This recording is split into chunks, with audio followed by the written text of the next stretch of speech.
네, 7월 19일 장마감 시황 정리해 보도록 하겠습니다. 코스피는 2790선 마감했고, 마이너스 1.02% 하락 마감했습니다. 개인이 7,800억 정도 매수했고, 외국인과 기관이 거의 7천억 정도 매도했습니다. 코스닥은 오히려 올랐는데요. 828선 마감했고, 강보합 마감했습니다. 개인과 외국인은 팔았고, 기관이 한 700억 정도 매수한 상황입니다. 그리고 어제 미국 시장은 나스닥 내렸습니다. 17,800선 마감했고요. 약보합 마감했습니다. 그리고 S&P 500은 5,500선 마감했고 마찬가지로 약보합 마감했습니다. 그리고 오늘 원달러 환율은 1,386원으로 이제 1,390원대를 도전하고 있고요. 원 엔화 환율도 계속 오르고 있습니다. 881원까지 올랐습니다. 유가 81불, 휘발유 1713원, 그리고 국제금 2456불, 그리고 국내금은 10만 7천원 선 마감했습니다. 오늘 시장 전체적으로 보시면 반도체가 다 내려갔고, 수급이 많이 안 돌았습니다. 그래서 방산은 계속해서 강력한 모습 나오고, LIG 넥스원 강보합이고, 하나 에어로스페이스는 3.68% 올랐고, 실리콘2도 어제 이어서 오늘도 오르는 모습 나왔습니다. 그래서 오늘의 시장의 가장 핵심 테마는 바이오였습니다. 외국인들이 반도체를 다 팔고 바이오 위주로 약간 매수하는 모양이 나왔습니다. 최근 외국인들 동향이 바이오랑 조선 이 두 가지에 많이 힘쏟는 모습입니다. 음, 그래서 오늘은 뭐 에너지 관련된 주식도 나쁘지 않게 올랐고요. 그래서 풍력 관련된 주들이 좀 올랐습니다.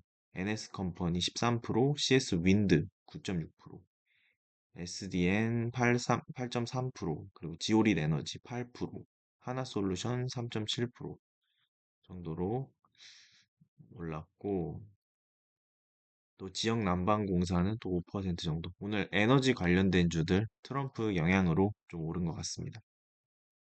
그리고 바이오가 오늘 많이 올랐는데요. 비만 치료제 관련주들 많이 올랐습니다. 펩트론 26%, 그리고 나머지 바이오 올릭스 14%, 메디톡스 12%, 그 나머지 막 기본 5% 이상 전체적으로 올라가는 모습 나왔습니다. 최근 바이오 쪽이 되게 강한 모습이 계속 나오고 있습니다. 그래서 오늘 뭐 JLK, 루닛 뭐 이런 종목들도 다 올라갔습니다. 그래서 오늘 특별하게 뭐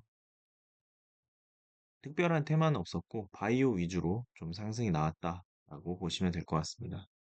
그래서 이슈 정리해보면 바이든 사퇴론이 불거지고 있습니다. 그래서 더 약간 시장이 혼조세가 나오고 있는데요. 차기 바이든으로 이제 여성 오바마라는 별명을 가진 부통령 카밀라 해리스가 유력해졌다고 합니다.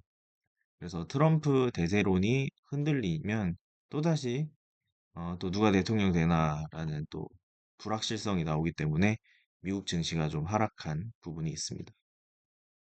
트럼프는 어제 대선 후보직 공식 수락을 했고요.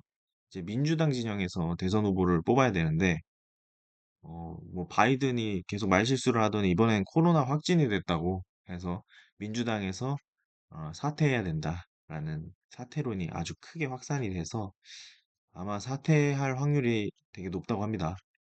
만약 사퇴를 한다면 좀 시간이 얼마 안 남았기 때문에 부통령이 하지 않을까라는 추측들이 오가고 있습니다.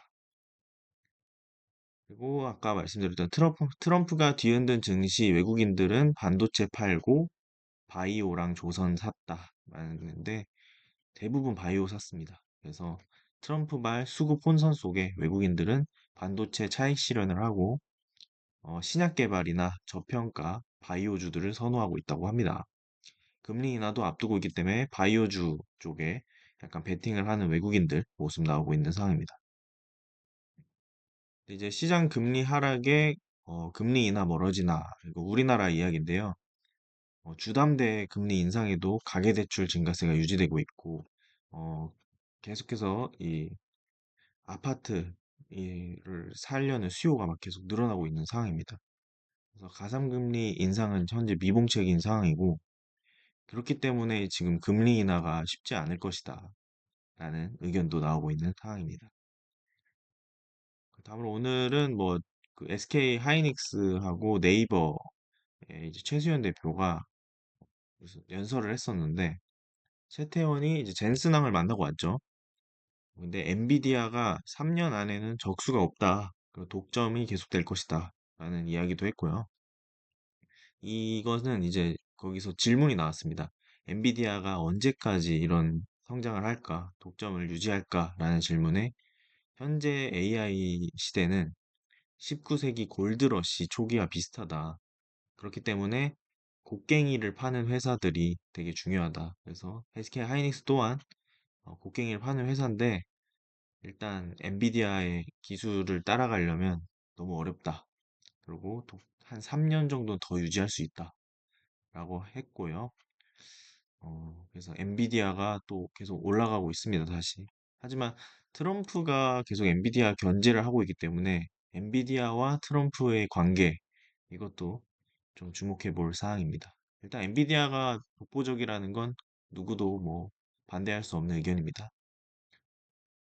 다음으로 이제 미국 국제 시장에서도 트럼프 트레이드 현상이 나왔다. 그래서 외국 보유 미국 국채가 사상 최대. 그래서 장기물 금리가 오히려 상승하는 현상이 나왔습니다. 그래서 금리 인하 기대에 트럼프 집권 전망이 더해져서 약간 혼조세가 나온 건데요. 그래서 일본 5월 미국채 보유액은 감소했다고 합니다. 그래서 오히려 단기채가 강력하게 금리 하락을 했고요. 장기물은 좀 상승하는 모습 나오면서 약간 혼조세 나오고 있는 상황입니다. 그리고 미국 포드 전기차 생산한다던 공장에서 내연기관차를 이제 만든다. 포드가 전기차 전환을 하겠다고 했는데 전기차 공장에서 내연기관차를 만든다고 합니다. 왜냐하면 친환경을 비판하는 트럼프 지지율이 상승했기 때문에 그에 따라서 전기차 속도 조절에 들어간 거 아닌가라는 사람들의 의견이 나오고 있습니다. 그렇기 때문에 배터리 업계의 파장이 나올 것이다라는 얘기도 나오고 이 배터리 업계에 예의주시를 해야 될 것 같습니다. 생각보다 전기차 전환 속도가 느릴 수도 있다. 트럼프 때문에 또 그로 인한 또 그 피해가 그 배터리들은 지금 버티고 있는 상황에서 더 버티면 더 못 버티는 기업들이 파산이 나올 수도 있습니다. 그래서 이런 거 다 예의주시해봐야 된다라는 의견입니다. 그리고 미국 엔비디아 어제 올랐죠? 2.6% 올랐는데 TSMC 실적 영향입니다. TSMC 실적 잘 나왔고요. 그래서 TSMC에서 코멘트가 나왔습니다. 현재 엔비디아 이 칩 수요가 너무 많아서 충족시키기 어려울 정도다.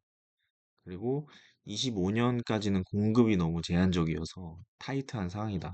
그래서 25년까지는 엔비디아 계속 강력한 독점적 우위 유지할 수 있다라는 의견입니다. 그래서 이 TSMC도 대만이고 엔비디아도 대만인데 일단 기술력적으로는 확실히 앞서 있습니다. 하지만 이 트럼프가 자꾸 이제 꼬장을 부리면서 관세 때리고 규제 때리고 하면은 이 영업이익률이나 이런 것들에 좀 타격을 받을 수 있지 않을까라는 우려도 좀 겹쳐 있는 상태인데 어떤 식으로 될지 계속 체크해 봐야 됩니다. 다음으로 이제 하이브 등 엔터주 실적 부진 우려에 줄줄이 신저가.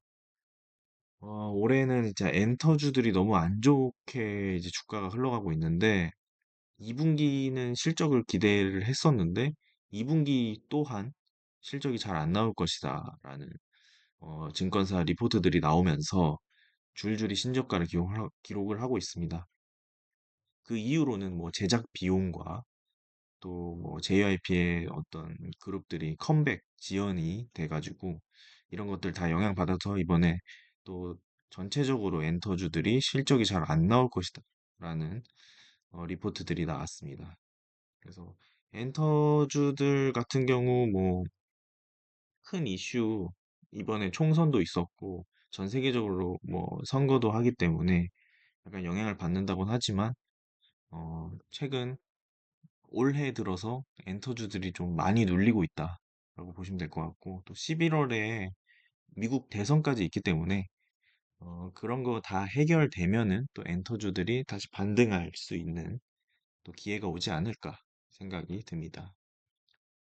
그리고 미국 시장 정리하고 끝내도록 하겠습니다. 뉴욕 증시는 TSMC 실적 발표 후 시장이 상승하는 듯 했으나 마지막에 하락 마감했습니다. 시장의 하락 이유는 바이든의 대선 후보 사퇴 기사 나오면서 시장의 불확실성이 다시 살아났기 때문으로 볼 수 있습니다. 게다가 이제 고용 지표와 경기 선행 지수 하락으로 경기 침체 우려도 다시 커지면서 좀 차익 실현 매물들 나온 것으로 보입니다. 그래도 TSMC의 실적 발표 영향으로 엔비디아를 비롯한 반도체 업체들이 살짝 반등하는 모습 나왔습니다. 그리고 트럼프 이슈 나온 뒤로 인텔이 계속해서 꿈틀거리고 있는데요. 어제는 장중에 5%까지도 상승하기도 했습니다. 이는 이제 미국 기업이기도 하고 관세 부과하고 규제 강화하면은 이제 반사 수혜 볼 수 있는 반도체 업체로 인텔이 떠올랐기 때문으로 보입니다. 그리고 어제 비만 치료제 강력했던 일라이릴리랑 노보노디스크 좀 하락 나왔었는데 그 이후로는 이 비만 치료제들을 위협할 만한 강력한 경쟁사인 로슈가 나왔기 때문으로 보입니다. 비만 치료제 역시 계속 경쟁 업체들 나오고 있고 한국에서도 비만 치료제 개발하는 업체들이 많은 상황이기 때문에 경쟁 업체는 더 늘어날 가능성 많아 보입니다. 일단 트럼프 리스크에서 바이든의 사퇴 후 불확실성까지 겹치면서 증시는 계속 불안할 것으로 보입니다. 앞으로 있을 기업들 실적과 트럼프 바이든 이슈 잘 체크하면서 시장 팔로우 해보겠습니다. 이상입니다.